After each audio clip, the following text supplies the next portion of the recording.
It started with a missed shift and a worried call.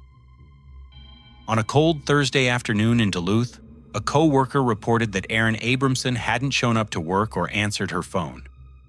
Minutes later, patrol cars rolled into the 6,000 block of Tacony Street in West Duluth. Inside the quiet house, officers found Erin, 47, and her 15-year-old son, Jacob, fatally shot. The front door showed no signs of forced entry. Neighbors, drawn to their windows by the sudden flash of squad lights, could only watch as yellow tape unfurled across the street. They knew for block parties and quiet snowstorms, not for a scene like this. By early evening, investigators had a name: Anthony Nephew, 46 years old, a father of two, and Erin's former partner. He and Erin shared a teenage son, Jacob. Officers had encountered Anthony before. They knew about prior mental health calls. They knew about the spirals, the paranoia, and statements he'd made that chilled the people who heard them. Now, as dusk settled over the hillside city, the search narrowed to a second address less than a mile away: Anthony's home on West 6th Street in the Denfeld neighborhood. The house on West 6th sat dark behind drawn curtains. A cruiser stopped at the curb. Officers tried the intercom, then circled the property. When calls went unanswered, a drone was deployed through an upper window to clear rooms before entry. What they found confirmed the worst fear. Inside were the bodies of Anthony's wife, Catherine, 45, and their 7-year-old son, Oliver. Anthony himself was also dead, a self-inflicted gunshot wound ending a rampage that had spanned 2 households and shattered 2 branches of one family. In a matter of hours, the list of names had grown from 2 to 5. The final name, his own.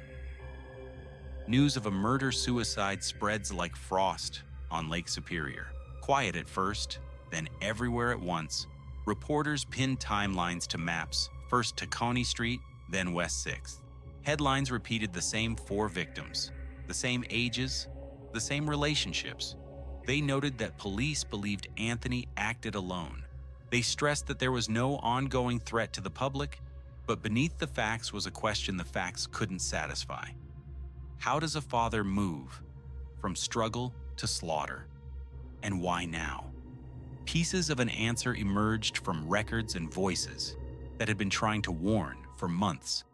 Anthony had a documented history of mental health crises. In past encounters, he described paranoia and disturbing, grandiose fears. During the summer, he made threats tied to politics, saying things that people tried to dismiss as unhinged rhetoric, but could not forget once the ballots were counted. Neighbors and friends remembered erratic posts about power, religion, and elections. Family members had sought help. Police had made wellness checks. None of it, in the end, kept 4 people from dying on a Thursday in November. What makes the Duluth case so disorienting is the way it blends the ordinary with the catastrophic. Erin was a mother, a sister, a co-worker who replied all on group texts and brought dessert to potlucks. Jacob was a freshman who joked his way through awkward school photos. Across town, Catherine coached Oliver through homework, planned weekend errands, and worried about winter boots and car seats like any parent does as the snow line creeps down the hill.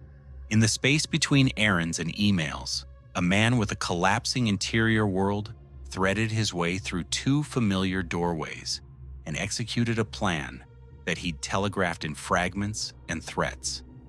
Investigators reconstructed the day with painstaking caution. Sometime Thursday afternoon, Anthony drove to Erin's home in the Cody area of West Duluth. Whatever words were exchanged there, they ended with gunfire. He then returned to his own address on West 6th Street, where Catherine and Oliver were. By the time officers, alarmed by the earlier scene on Tacony, reached the second residence, the killing had already ended, and so had his life. The response became recovery. Officers worked through the night, notifying next of kin, securing warrants, and logging evidence that would never see a courtroom. In press updates that followed, police emphasized that prior contacts with Anthony had centered on mental health and risk, not traditional criminal disputes. Earlier in the year, he had told officers things that sounded like pure delusion. He had also tied those delusions to the political moment, making threats about what he might do if certain outcomes came to pass. The remarks were documented. He was briefly hospitalized. Yet weeks later, according to records, he obtained a permit to purchase a firearm. That bureaucratic gap between documented risk and legal access has now become an anguished refrain. To people who knew Aaron, the tragedy feels like a betrayal of trust in everyday life. Trust in protective distance after a breakup, trust in routine custody handoffs, trust in a father's love for the child you share. To people who knew Catherine, it feels like intrusion, the nightmare scenario at your own kitchen table, a private world breached by someone who should have been your safest person. For their children, the calculus is cruelest. Two boys on different ends of childhood, both caught inside a story they didn't choose and couldn't escape. The geography of this case adds a quiet cruelty of its own.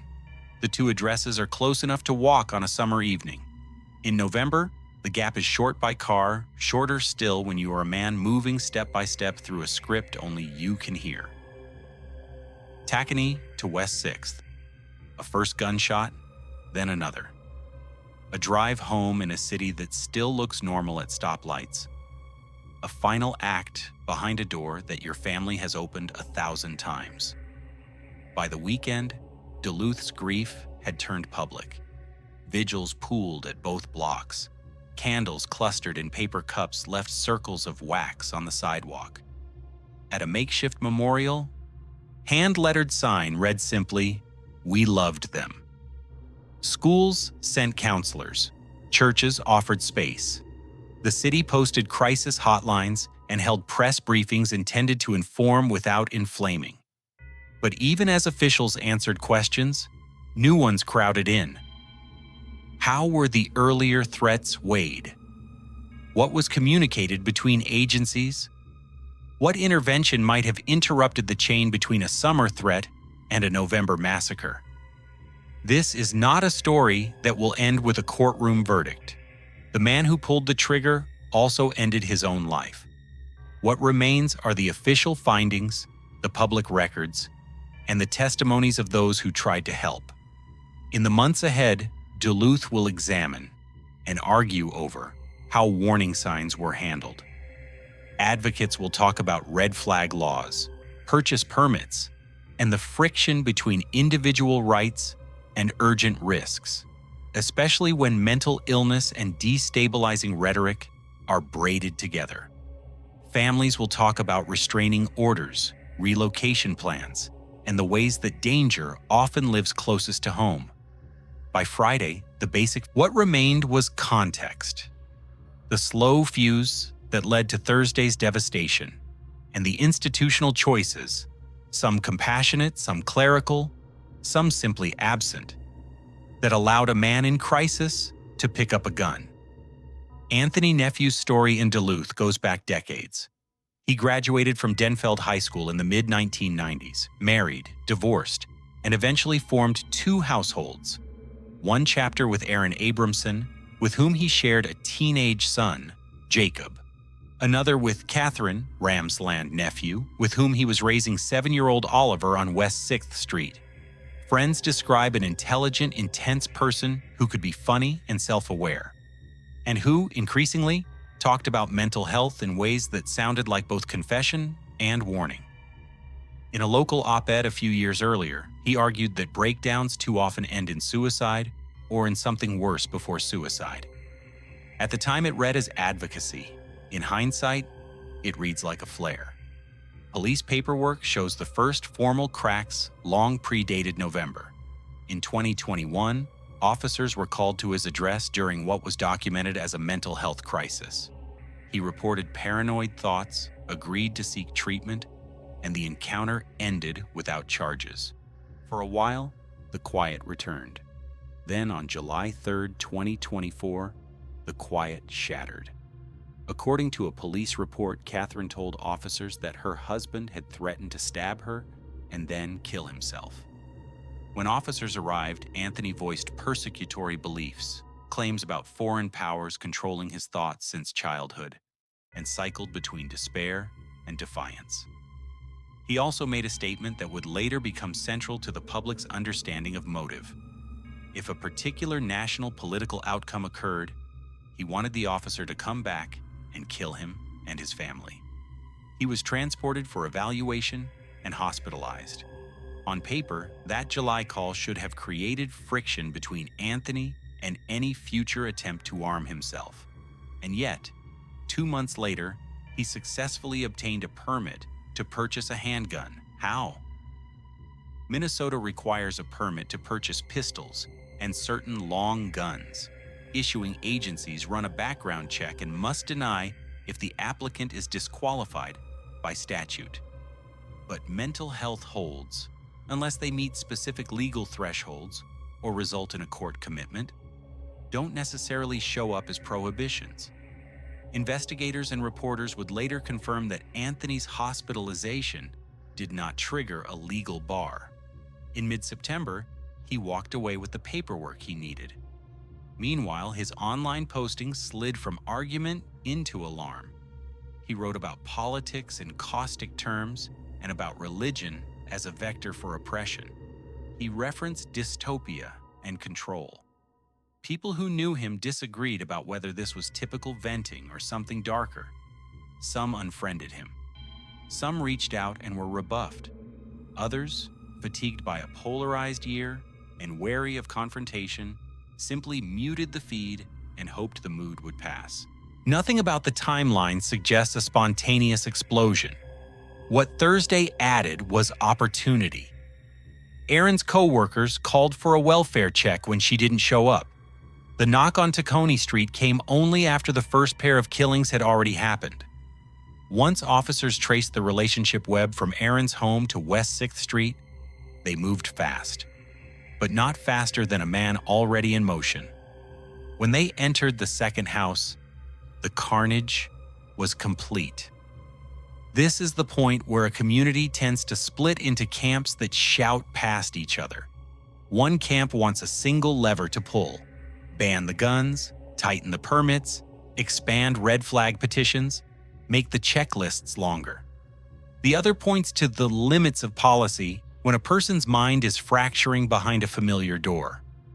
The Duluth file resists easy slogans. It contains a documented mental health history, a July threat that specifically referenced a political result, and a September permit approval that reflects the narrow way risk is translated into law. It also contains the ordinary logistics of two intertwined families, custody exchanges, co-parenting friction, two sets of relatives trying to keep peace in a year already loud with national noise. There are human details too, the kind that don't fit into bullet points but matter. Erin was the first stop because she was predictable in the most loving way. If she was late, someone noticed. Jacob spent the fall splitting attention between schoolwork and the social initiation of adolescence, telling a teammate he'd be at practice for real this time on Friday. Across town, Catherine had made a neat life on West 6th, the kind you can sketch from a kitchen calendar. Oliver's school events, a dentist appointment, a winter tire appointment, pinned to the bottom of the month. On Thursday, those calendars stopped. In the press conference that followed, the police chief did something that not every department does. He foregrounded mental health as a through line. He spoke plainly about prior contacts with Anthony that were not criminal, but ominous. Contacts in which officers did what they could with the tools they had: transport, document, refer. He acknowledged that Anthony had made statements in the summer about what he might do depending on how the presidential vote landed. He confirmed the two addresses, the order of discovery, and the absence of any living suspect to interrogate. He did not offer an answer to the question that consumes survivors. How do you draw a straight line between crisis and catastrophe without criminalizing illness itself? Part of that answer will live in policy reviews. The permit file will be audited. The July police report will be read against the criteria for extreme risk petitions and temporary holds. The communications between agencies, healthcare, police, permitting, will be scrutinized for missed opportunities to connect dots. Some dots were not legally connectable. Others may prove to have been connectable, but unconnected. Part of the answer will live in practice. Families will learn what resources actually trigger swift intervention. Officers will train, again, on the difference between venting and veiled threats, and on how to capture that difference in reports that prosecutors and judges can act upon. Clinicians will revisit safety planning with co-parents who have left relationships but remain intertwined by children. The lethality risk from a former partner is still the leading risk in many domestic violence homicides, and part of the answer will stubbornly refuse to be penned into a memo. It is the part that asks why a man who once wrote publicly about the stigma of illness became the person his family feared he could become. It asks who else saw him failing, and how often those witnesses talked themselves out of making a call because they didn't want to escalate, embarrass, or cause him to lose rights they hoped he'd never misuse. It asks whether small towns, proud of minding their own business, can learn to treat explicit threats as everyone's business, without turning neighbors into informants. There is no courtroom arc to resolve those questions. There is only the work, the granular, unglamorous work, of rebuilding after a day that broke the map of a city into two small houses, joined forever by a siren. On Tacony Street, flowers pile up against frost-stiff grass. On West 6th, neighbors leave stuffed animals for a child whose world, when he woke Thursday, still included next week. Between them runs a short drive through stoplights that still change on schedule, across a town that will now measure winter not just by the depth of snow, but by what it learned from a summer threat that foreshadowed a November night. In the next part, we follow how Duluth absorbed the shock, what investigators found in the days after, what the public learned about the permit process and prior calls, and how two families, suddenly conjoined by grief, began the impossible task of honoring 4 lives without letting the 5th become the whole story. Over the next 72 hours, the jolt of Thursday hardened into a record. Reports filed, warrants unsealed, timelines drawn in black ink. Duluth police held a late Friday briefing and repeated what could be said with certainty. The first scene was a home in the 6,000 block of Tacony Street, where officers found 47-year-old Erin Abramson and her 15-year-old son, Jacob, dead from gunshot wounds shortly after 2 p.m. The second scene was the suspect's residence in the 4,400 block of West 6th Street, where officers, after learning he lived with a wife and a 7-year-old, used a drone to clear rooms before entry. Inside, they found 45-year-old Catherine Ramsland Nephew and her son Oliver deceased, and 46-year-old Anthony Nephew dead from a self-inflicted gunshot wound. Police stressed there was no ongoing threat to the public. For families and neighbors, that did little to ease the shock. By the weekend, a search warrant affidavit added the missing connective tissue and raised the hardest question.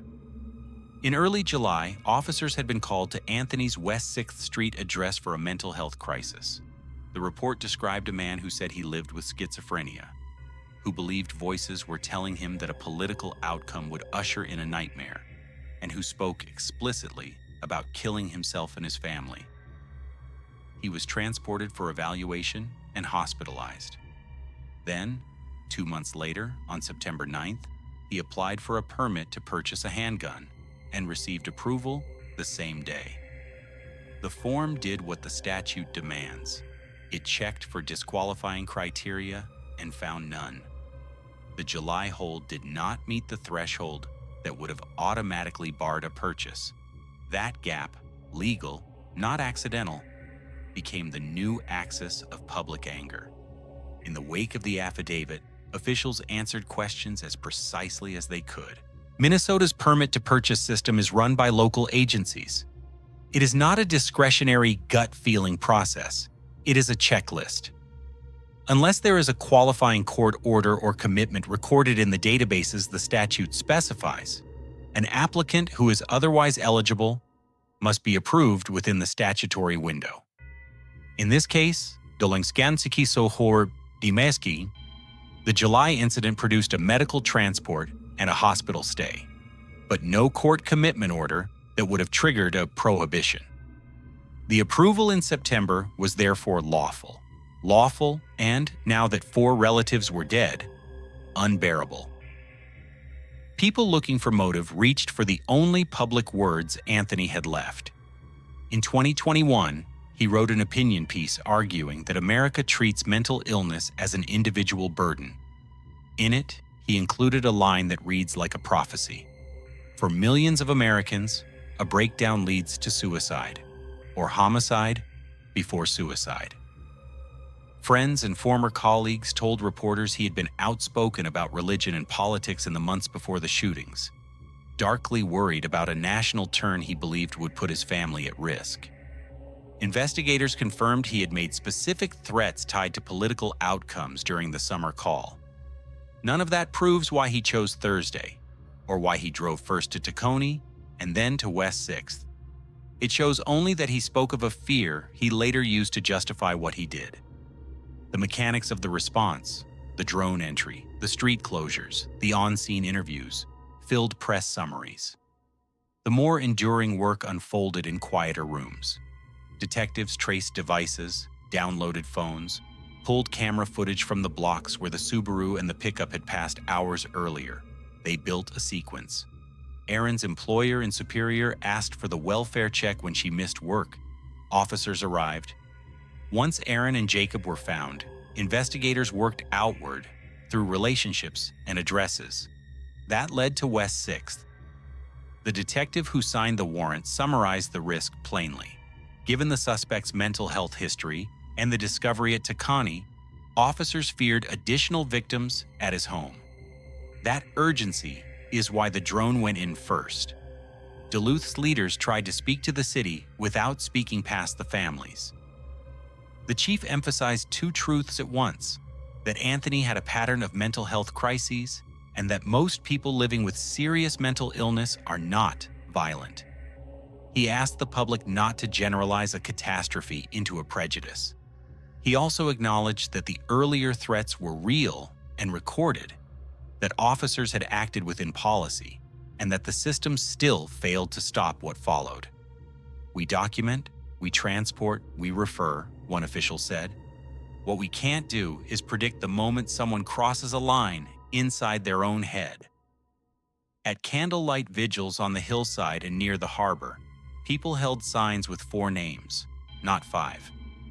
Speakers reminded mourners that the story belonged to Erin, Jacob, Catherine, and Oliver. A teacher remembered Jacob's dry sense of humor and the way he always carried an extra pen. A neighbor described Catherine's habit of waving from the porch even when her hands were full of groceries and mail. A family friend spoke about Oliver's fixation on dinosaurs and how he roared like a T-Rex when a cousin tried to steal his Lego. An old co-worker of Erin's recalled a joke she told every year on the first day of snow. Each memory pressed back against a narrative that might otherwise reduce them to footnotes beside the man who killed them. Policy debates ignited as predictably as the memorial candles. Some demanded a more expansive version of Minnesota's extreme risk framework so that explicit threats documented by police, even absent a court commitment, could temporarily bar firearm purchases. Others argued for better crosstalk between health systems and permitting offices when applicants have recent documented crises. Civil liberties advocates pushed back, warning about the slippery slope of turning non-criminal health encounters into de facto disqualifiers. "Make the thresholds clear and due process fast," one public defender said. "What we must not do is criminalize a diagnosis. Between those poles, the families now at the center, two sets of grandparents, siblings, cousins, asked for something simpler, a way for a documented threat in July to carry more weight than a form in September. Reporters also turned to the question of access. How did a man who wrote so publicly about mental health slip through every practical safeguard? The short answer is that most safeguards rely on bright lines, orders, commitments, disqualifying convictions, and his paper trail didn't cross one. The longer answer is that communities default to hoping warnings will dissipate. People muted posts they found alarming. Friends worried about alienating him. Family members tried to get him help and then tried again. When he talked about a political outcome as a trigger for violence, those who heard him documented it and moved to the next call. The city wasn't indifferent. It was bound by rules designed to protect rights until a disqualifier exists. On Thursday, that design failed 4 people who never chose to be part of his descent. In the days after, Duluth saw 2 kinds of quiet. One was the respectful silence people keep when they drive past taped-off blocks where neighbors are grieving. The other was the hush that follows a fact you cannot reconcile. A father carried out a plan that included 2 doorways he had walked through 100 ordinary times. No new report could fix that. What the reports could do, and did, was show where the system worked exactly as designed, and where that design needs redesigning. As the first week closed, the public knew what investigators knew: the who, the where, the when, and enough of the why to turn the conversation toward prevention. The next work belongs to policymakers and practitioners, examining the permit timeline, strengthening extreme risk tools with real due process, improving coordination when police document explicit threats, and teaching families how to safety plan when leaving a relationship does not end the risk. None of that will bring back Aaron, Jacob, Catherine, or Oliver. The hope is that it will make their names the last of their kind on a Duluth police blotter. By the time Sunday's light bled into Lake Superior, Duluth had decided how it would grieve in public. People gathered first on Tacony Street, then walked nearly a mile to West 6th, 2 quiet blocks joined forever by the worst day in their shared history. Neighbors set candles on the curb, children clutched stuffed animals in winter hats, and hand-lettered signs leaned against snowbanks. We loved them. Hold each other close. At the front of the line, family friends carried 4 framed photos: Aaron's warm smile, Jacob's freshman grin, and that lopsided hoodie, Catherine with a canvas tote and a half laugh, Oliver in a dinosaur t-shirt, mid-roar. When the procession reached the second house, someone began to read their names aloud. The crowd repeated each one, soft but insistent, a call and response that made sure the story ended with the victims, not the man who killed them. Behind vigil candles, the practical aftermath moved forward. The medical examiner finished identifications and returned the bodies to families. Obituaries began to appear, weaving the ordinary details that policy and timelines can't touch. Aaron's habit of texting reminders with too many exclamation points, Catherine's lists taped to the fridge, Jacob's jokes about algebra, Oliver's insistence that Triceratops would win any playground debate. A local hockey team dedicated a game. A school counselor set a standing time for kids who needed a hallway cry. A GoFundMe helped cover funeral costs for one branch of the family. City leaders used the moment to answer questions without telling anyone how to mourn. The chief of police repeated the sober facts and then reminded reporters of a truth as old as the precinct. Most people living with serious mental illness never harm anyone. He asked that the city hold 2 truths at once: acknowledge a pattern of crises in one man's life and refuse to smear a wider community of people who struggle. Mental health clinicians echoed that line, adding that when delusions do turn violent, The risk usually announces itself in words: explicit threats, fixation on apocalyptic triggers, talk of homicide and suicide braided together. Those words, they said gently, have to matter earlier. They will if the policy conversation keeps its urgency without losing its precision. The permit file, approved the same day in September, became a lesson in how laws often lag behind facts everyone in a neighborhood can feel. Minnesota's permit-to-purchase process is narrow by design. Unless there's a qualifying court order or commitment, the issuing agency must approve a clean application. That constraint protected rights, but failed 4 people. Out of that failure came 2 proposals: a faster extreme risk process that would allow law enforcement or close family to petition a judge the same day an explicit threat is documented, and a clearer handoff between health systems and permitting offices when a recent hospitalization includes documented plans for harm tied to identifiable triggers. Civil liberties lawyers, to their credit, didn't just say no, they pushed for rapid adversarial hearings so temporary restrictions come with quick due process, not indefinite limbo. The families asked for something plainer. If a threat is written down in July, it should weigh more than a checkbox in September. Even with better statutes, practice has to catch up. Officers reviewed their July report language and training around lethality indicators, strangulation history, access to guns, threats linked to specific dates or outcomes, obsession with a partner's movements. Supervisors added a line to their report templates asking whether the subject's threats included named events, elections, court rulings, religious holidays that might create a future flashpoint. Dispatchers updated call taker scripts to route those details to a supervisor immediately, not after a shift change. Prosecutors, who might never see a case without charges, agreed to host cross-agency case conferences after documented threats, so someone owns the follow-through.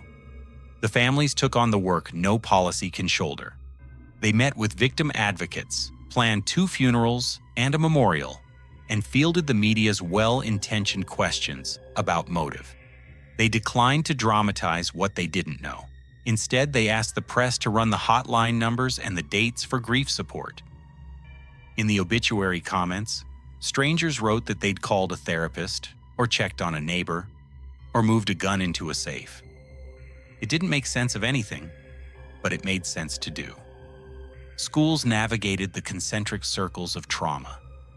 Counselors built a plan for students who shared classes with Jacob or played at the same park as Oliver.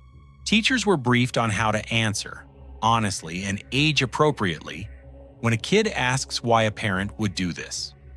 The district circulated a simple guide: focus on safety, don't speculate, remind children that many grown-ups are working to make sure they are protected, name the helpers. A psychologist led sessions with staff who blamed themselves for missing signs. She told them what they already knew but needed to hear aloud. You can notice. You can report. You cannot fix a person's unspooling alone. Faith communities held space too. Pastors and rabbis and lay leaders opened their sanctuaries for quiet hours, read psalms of lament, and preached the stubbornness of hope. More than one sermon named the tension between loving a person in pain and drawing firm lines around safety.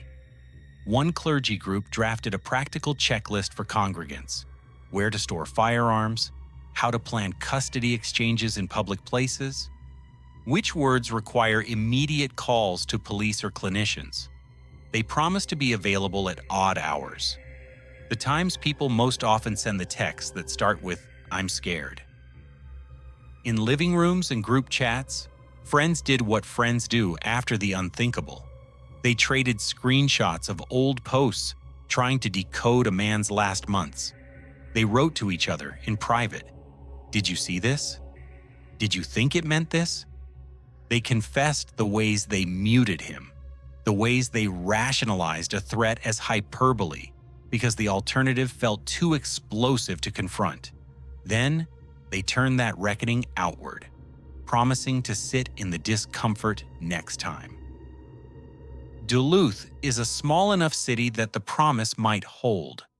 People know each other's dogs and dads, and how slow it is to drive up the hill in winter. The line between neighbor and bystander is thin.